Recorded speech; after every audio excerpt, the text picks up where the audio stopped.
사랑은 여전히 사랑이여라 라는 책이 있습니다. 이 사랑은 여전히 사랑이여라, 윤정희 사모님이 쓴 그런 책입니다. 우리는 보통 왜 우리 개신교회에는 대표할 만한 훌륭한 인물이 없을까, 이런 말을 하곤 합니다.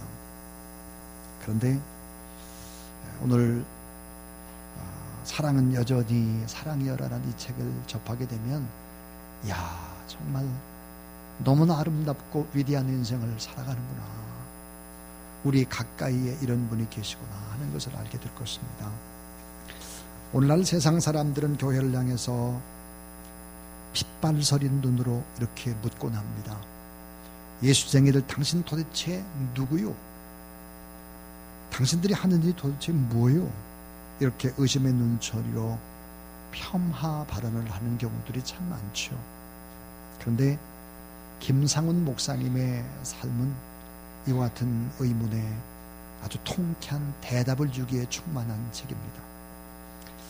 이 땅은 그 누구에게도 내놓을 수 있는 너무나 자랑스러운 정말 귀한 크리스찬이라는 생각이 들었습니다. 이 책을 접하면서 그 내용을 보면 이런 내용입니다.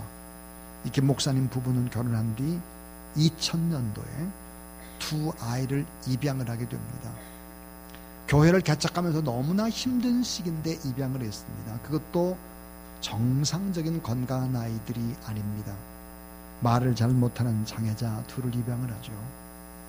정서가 아주 극도로 불안한 베트남계 호녀라를 입양을 합니다. 6명의 아이들 전체를 다 입양을 하죠. 그리고 사랑으로 키웁니다. 그뿐 아닙니다. 둘째 아들의 이름이 하선입니다. 하선이. 이 하선이가 심하게 아팠을 때 윤 사모님이 하나님께 이렇게 기도를 합니다. 하나님, 이 아이를 고쳐주세요. 이 아이를 고쳐주시면 저도 제 신장을 콩팥을 기증해서 아픈 사람을 살려내겠습니다. 이렇게 이제 기도를 합니다.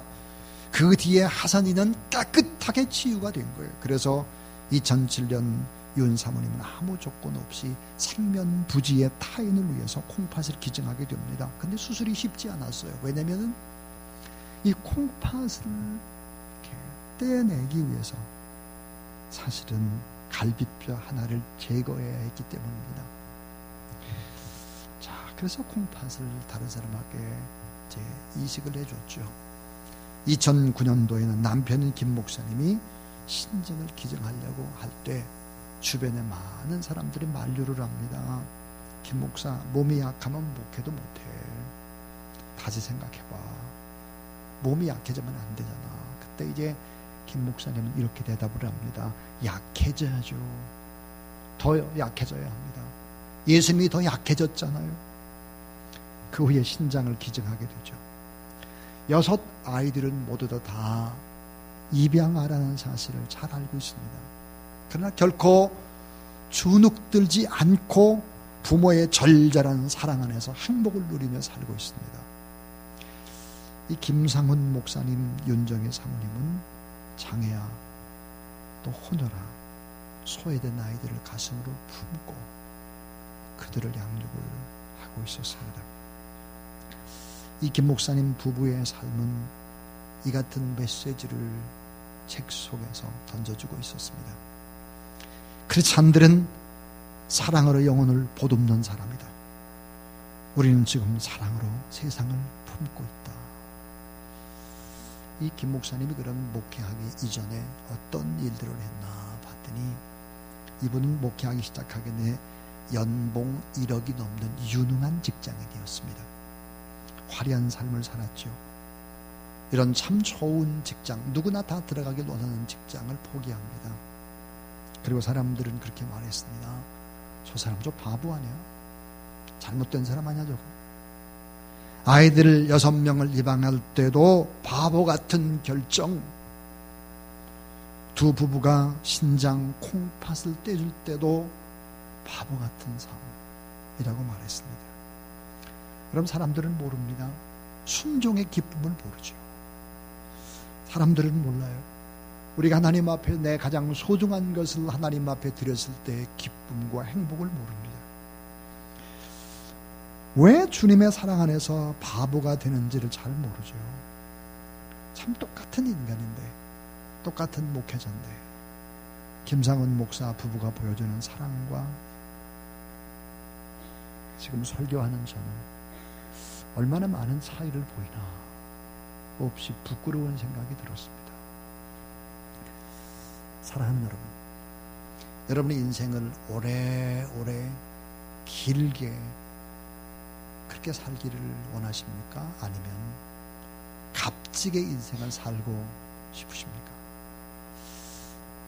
이렇게 질문을 하면 아마 여러분 대부분의 사람들이 대답을 이렇게 할 것 같습니다.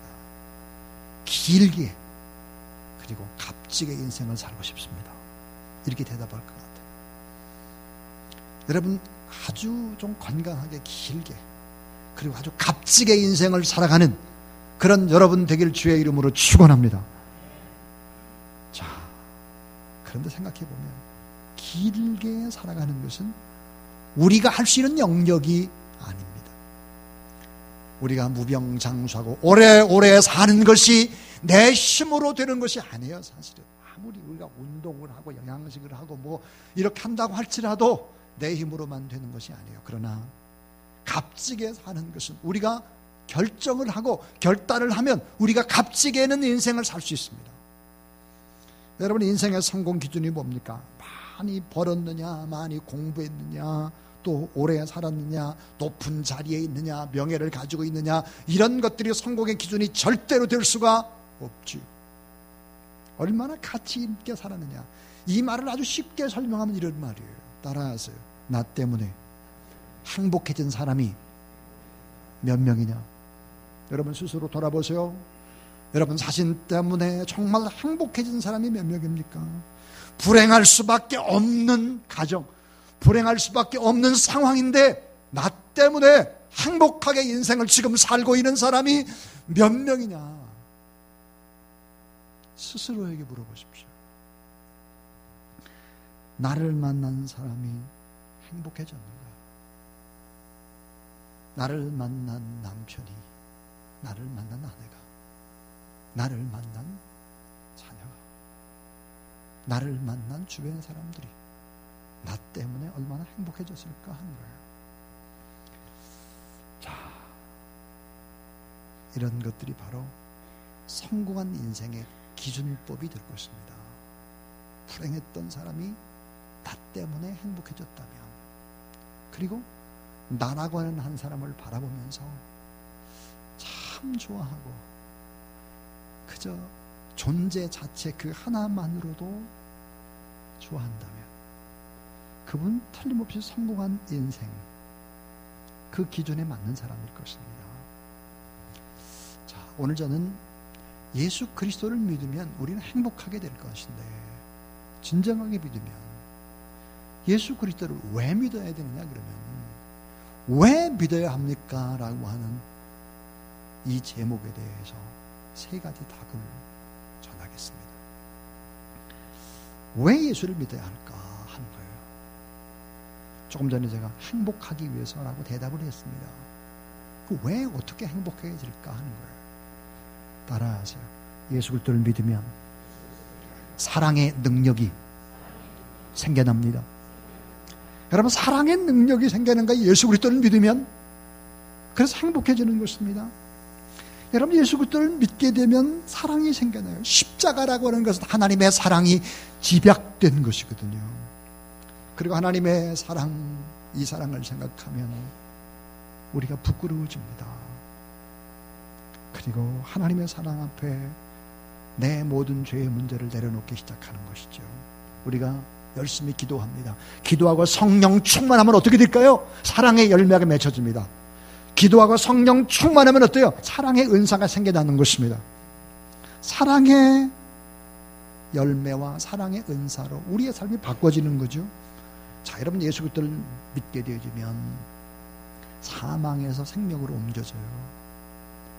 정말 마귀 지옥에 가야 될 이런 자녀가 하나님의 자녀로 그 신분이 완전히 바뀌어지는 것이죠. 영혼이 질적으로 바뀝니다. 소속이 바뀌어요. 그것은 변화입니다. 근데 우리의 삶의 이런 형태나 삶의 가치는 점점 바꿔지게 되는 것이죠. 요한일서 3장 14절에 보니까 우리가 형제를 사랑함으로 사망에서 옮겨 생명으로 들어온 줄 알거니와 사랑치 아니하는 자는 사망에 거하느니라. 그 형제를 미워하는 자마다 살인하는 자니 살인하는 자마다 영생의 그 속에 거하지 않은 것을 너희가 아는 바라. 여러분 다 따라해 주세요. 사랑하는 자들아, 우리가 서로 사랑하자. 사랑은 하나님께 속한 것이니. 자, 여러분, 사랑은 하나님께 속했다 그랬어요. 오늘 우리가 누굽니까? 하나님의 자녀예요. 하나님은 사랑의 하나님인데 우리가 그 자녀예요. 그렇다면 어때요? 사랑이 생겨날 수밖에 없을 거예요. 그래서 보니까 사랑하는 자마다 하나님께로부터 나서 하나님을 알고 사랑하지 아니한 자는 하나님을 알지 못하나니 이는 하나님이 사랑이십니다. 우리가 사랑의 하나님을 믿는 하나님의 자녀라고 한다면 결국은 어때요? 사랑하는 삶을 살아갈 수밖에 없는 것이죠. 그렇습니다. 한 여행자가 주일날 교회를 가야 되는데 여행하는 도중이라서 어느 교회를 갈까? 그리고 이제 왔다 갔다 하다가 교통정리를 하는 바로 경찰한테 교통경찰한테 물었어요. 제가 지금 여행 중입니다. 그런데 지금 주일날에서 예배를 가야 되는데 이 근방에 어느 교회로 가면 좋겠습니까? 라고 물었어요. 그래서 이제 이 교통경찰은 다리를 하나 건너가죠. 그리고 오른쪽으로 한 100m쯤 가서 쳐다보면 아마 교회가 있을 거예요. 그 교회를 가세요. 이렇게 이제 이야기를 했습니다. 그래서 여행자가 이제 교통경찰이 얘기하는 대로 그 교회를 가서 예배를 드려서 아주 은혜롭게 예배를 드렸습니다. 그리고 돌아오는 길에 이 교통경찰을 다시 만났습니다. 그리고 물었어요. 내가 당신이 알려준 그 교회를 찾아가서 예배를 보니까 근데 찾아가는 도중에 다른 데도 보니까 교회들이 많더라. 근데 당신은 왜 그 교회를 꼭 가라고 했느냐. 그 교회 가니까 참 좋긴 하더라.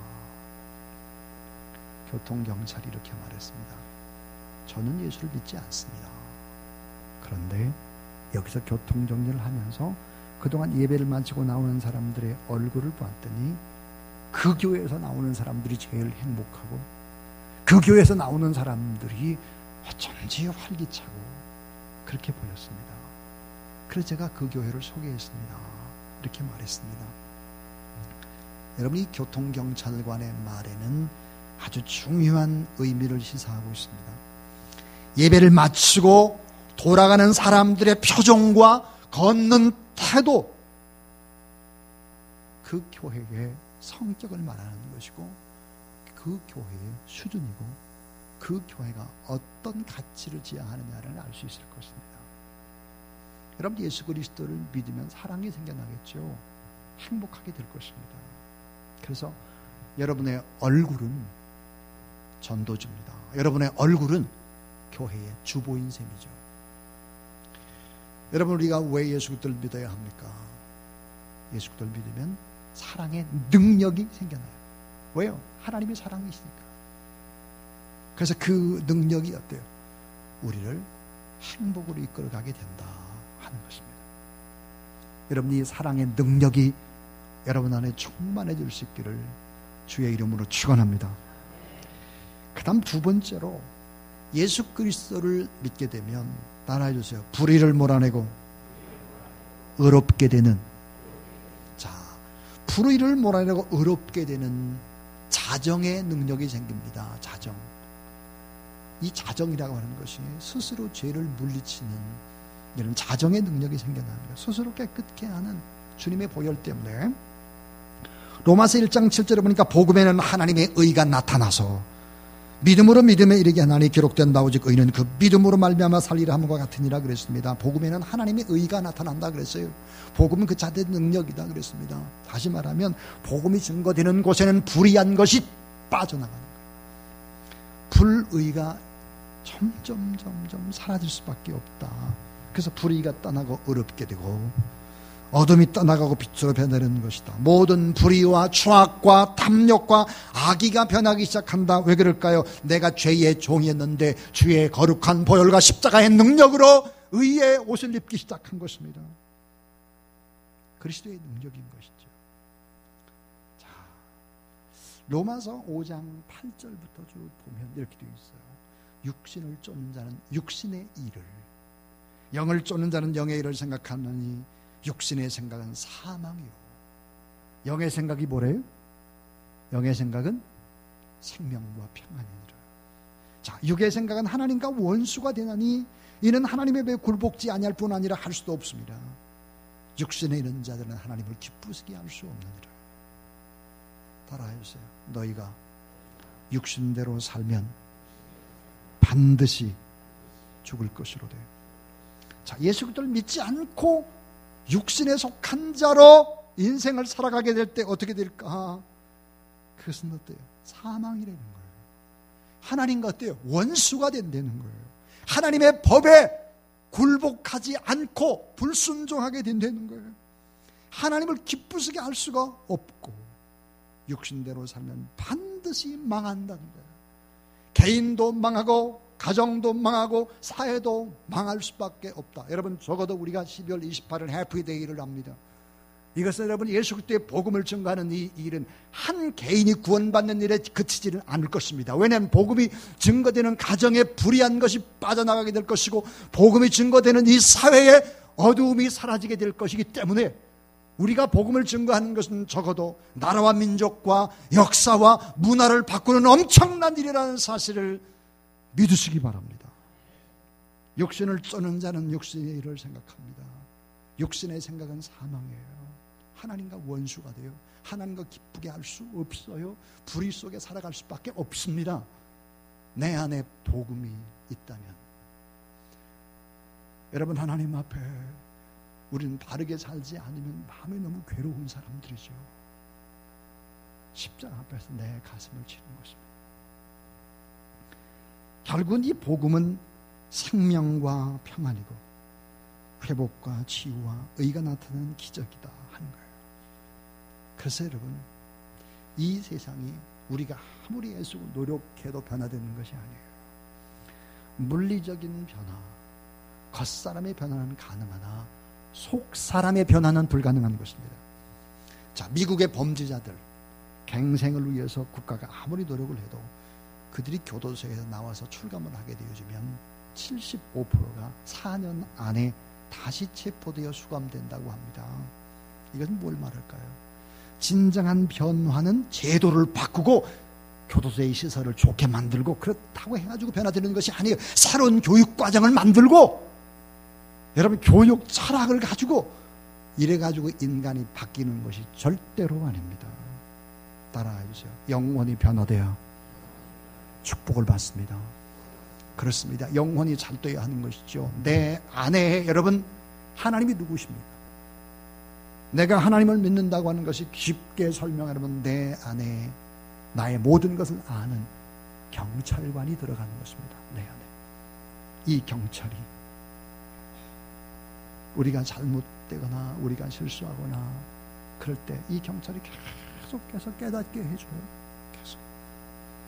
예수 그리스도를 믿으면 어렵게 변할 수밖에 없죠. 조금만 기다리세요. 여러분의 기준점, 그 기준점이 모자르다고 할지라도 조금 기다려 보십시오.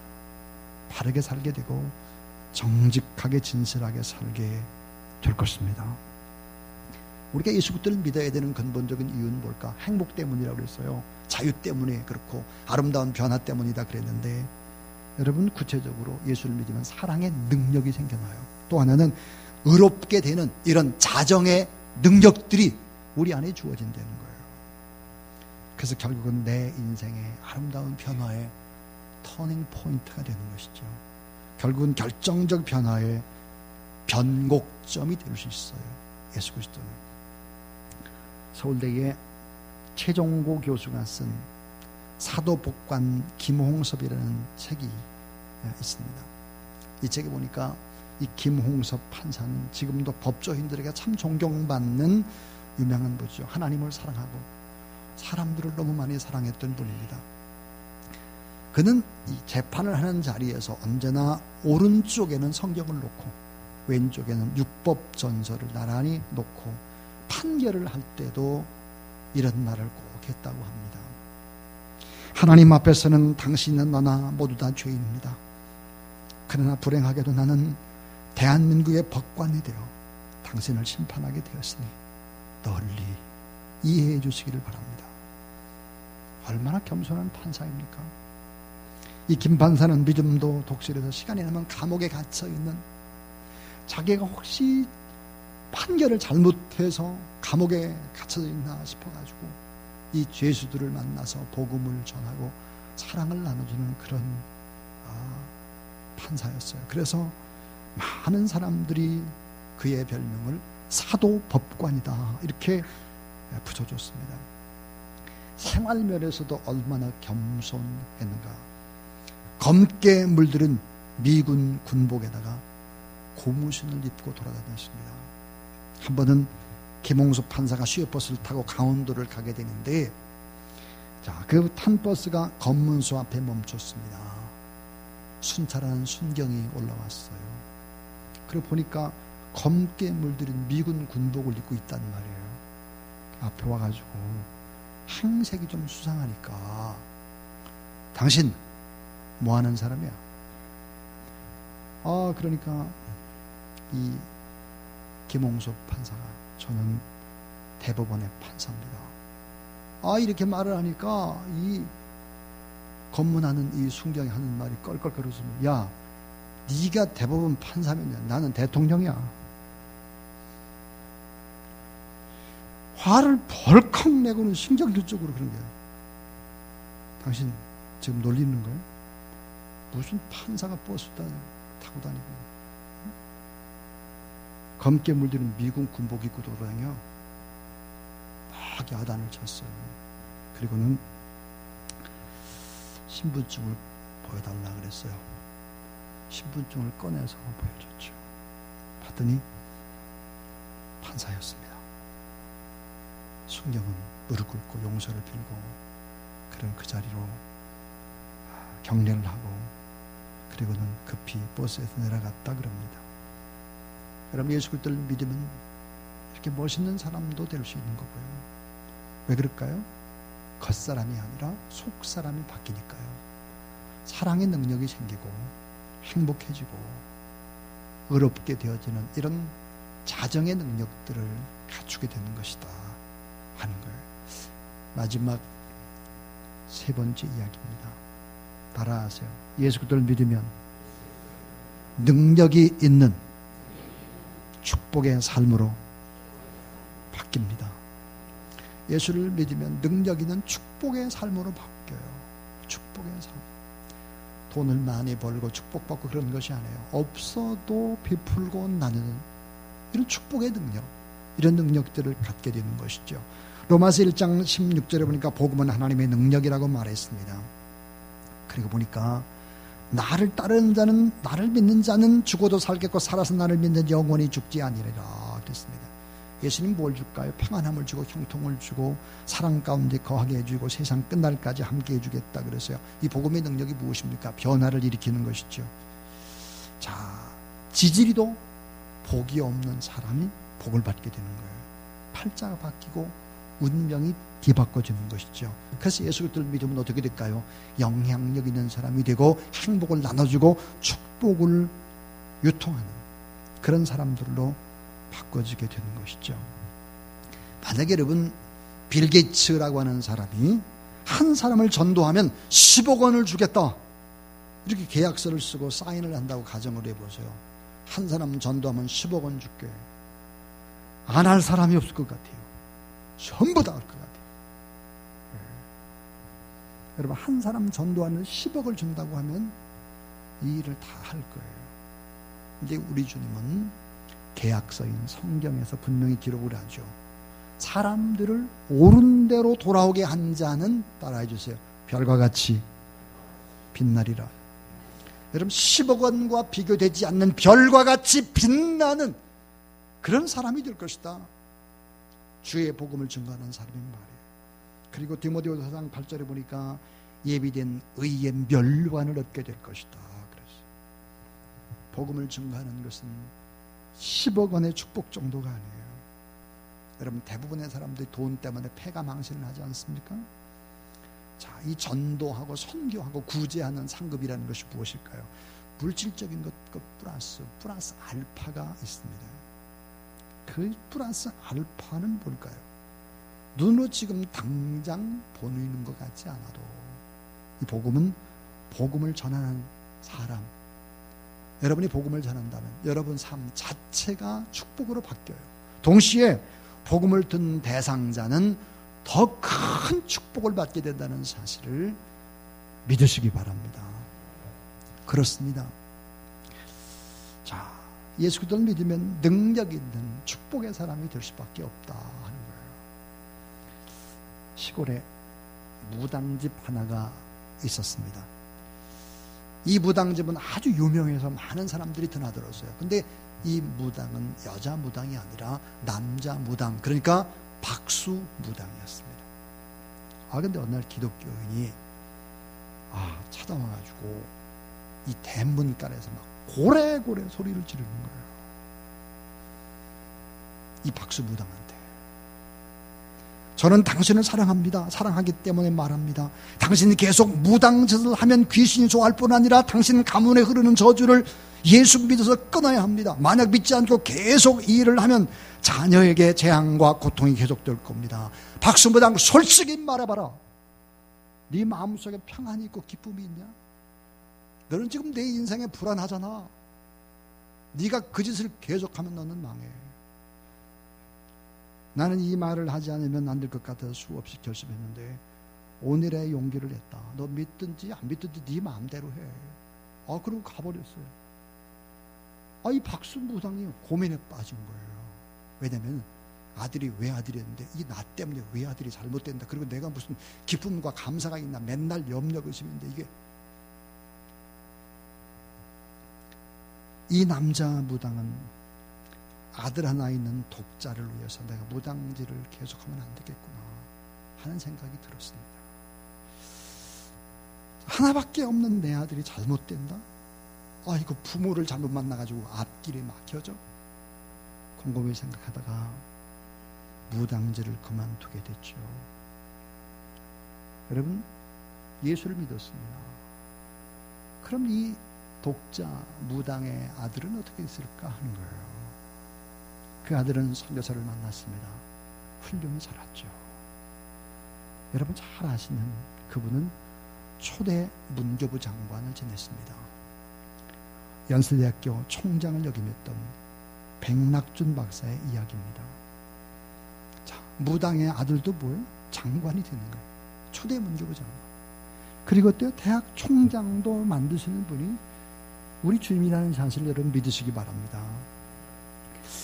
연세대학교 백낙준 박사는 연세대학교 중앙도서관 앞에 가면 박사의 동상이 있습니다. 그렇습니다. 예수 그리스도를 믿어보십시오. 예수 그리스도를 진실하게 믿고 복음을 전해보십시오. 가정이 바뀌게 될 것입니다. 창세기 12장 3절 따라하세요. 땅의 모든 족속이 너를 인하여 복을 얻을 것이니라. 그렇습니다. 땅의 모든 족속이 너 때문에 복을 얻게 될 것이다. 땅의 모든 족속이 오늘 예배드리는 여러분 때문에 잘되고 여러분이 복의 능력을 가진 축복의 통로가 되고 많은 사람들을 행복하게 만들 수 있는 사람이라는 사실을 믿으시기 바랍니다. 그렇습니다. 예수 그리스도를 진실하게 믿으면 안 바뀔 수가 없습니다. 신부는 지금도 100% 바뀌었습니다. 100%. 그 삶의 가치관은 조금씩 더 바꿔지게 될 것입니다. 왜 그럴까요? 사랑의 하나님의 자녀가 사랑의 하나님을 닮는 것은 너무 당연하지 않을까요? 십자가라고 하는 저것은 하나님의 사랑의 집약점입니다. 사랑의 능력이 생기다는 것이죠. 그래서 어때요? 내가 하나님을 사랑할 뿐만 아니라 내가 내 자신을 사랑하게 됩니다. 내가 이웃을 사랑하게 되죠. 나와 지도자의 관계도 사랑과 존경의 관계가 되는 거예요. 그렇기 때문에 어때요? 물질도 따라오는 것이고 육체적으로 건강하게 되는 것이고 이렇게 되는 거예요. 오늘 2부 예배를 마치고 났는데 우리 김상희 집사님이 제 방에 잠시 들렸어요. 왜냐하면 유방암 때문에 많이 고생을 했는데 이번에 보니까 또 자궁의 그 벽이 두꺼워졌대요. 그래서 이 뜨거워진 이 벽을 이렇게 긁어내고 그리고는 조직 검사를 해야 되는데 이 조직 검사 참 이게 염려가 되는가 봐요. 그래서 본인은 사실은 염려가 안 되는데 남편인 오길령 집사님 지금 미국에 계시거든요. 연구했기 때문에. 근데 저한테 이렇게 말을 했어요. 제가 차를 이렇게 끓이고 있는데 울고 계세요. 그래서 제가 하나님이 다 아름답게 하실 텐데 울지 말라고 했습니다. 그랬더니 뭐라고 말하면 슬퍼서 그런 것이 아닙니다. 저의 남편의 신앙이 너무 좋아졌습니다. 남편이 전화해서 오히려 설교를 합니다. 저에게. 예전에는 구원의 확신도 없어서 늘 기도 제목이었는데 내가 아프고 난 다음에 남편이 바뀌었습니다. 그러면서 그런 얘기를 하더라고요. 나의 나 된 것이 다 하나님의 은혜다. 이 말씀을 묵상했는데 참 은혜가 됐다 하면서 아내에게 막 이렇게. 그래서 자기가 아픔으로 남편이 바뀌고 자녀들이 바뀌는 모습들을 보면서 기뻐서 운다 그래요. 그러면서 여러분 생각해 보세요. 예수 그리스도를 믿지 않는 사람이라면 아마 그랬을 것 같아요. 당신 같은 사람 만나가지고 고생만 바가지로 하고 이게 뭐냐? 원망하고 불평할 텐데 전혀 그렇지 않아요. 오히려 자기 때문에 남편이 일어서고 아이들이 더 기도하고 그러니까 너무 좋다는 거예요. 그래서 제가 수술때 가겠다니까 절대로 오지 말라고 안 하셔도 된다고 그런 얘기를 해줬습니다. 예수 그리스도를 믿으면 이렇게 사랑의 능력이 생겨나죠. 예수 그리스도를 믿으면 불의가 사라져요. 점점점 의롭게 바뀌는 거예요. 예수 그리스도를 믿으면 능력 있는 축복의 삶으로 바꿔지는 거예요. 여러분 없어도 라면을 끓여 먹으면서도 자족할 줄 아는 것입니다. 먹을 것이 없어도 하나님의 은혜에 감사하게 될 것입니다. 여러분 이것이 진정한 행복이 아니겠습니까? 근데 하나님이 여러분 복음을 위해 살려고 하는데 여러분에게 이 땅에 있는 동안에 먹을 것, 입을 것, 쓸 것 그런 거 여러분 제공해 주지 않겠습니까? 우리가 복된 삶을 살기를 주님이 간절히 원합니다. 그래서 여러분 복음을 전할 시간이 없다 그렇게 말하지 마십시오. 우리가 나는 복음을 전할 만한 자격이 없다 그런 말도 하지 마세요. 난 물질이 없다 그런 말도 안 됩니다. 유명한 임마누엘 칸트는 이런 얘기를 했습니다. 당신은 할 수 있습니다. 당신이 그것을 해야 하기 때문에 그렇습니다. 여러분 할 수 있습니다. 또 복되게 행복하게 인생을 살아낼 수 있습니다. 그런 믿음을 가지고 살아가는. 그래서 우리 주님이 이 땅에 하나님의 모습이 아닌 나약한 인간의 모습으로 우리에게 오셔서 우리의 눈높이에 맞춰서 이런 사랑의 능력과 의의 능력과 축복의 능력을 보여주신 것입니다. 주 안에서 잘 되게 될 것을 믿으며 오늘도 믿음으로 기뻐하며 행복해하는 그런 여러분의 삶이 될 수 있기를 주의 이름으로 축원합니다.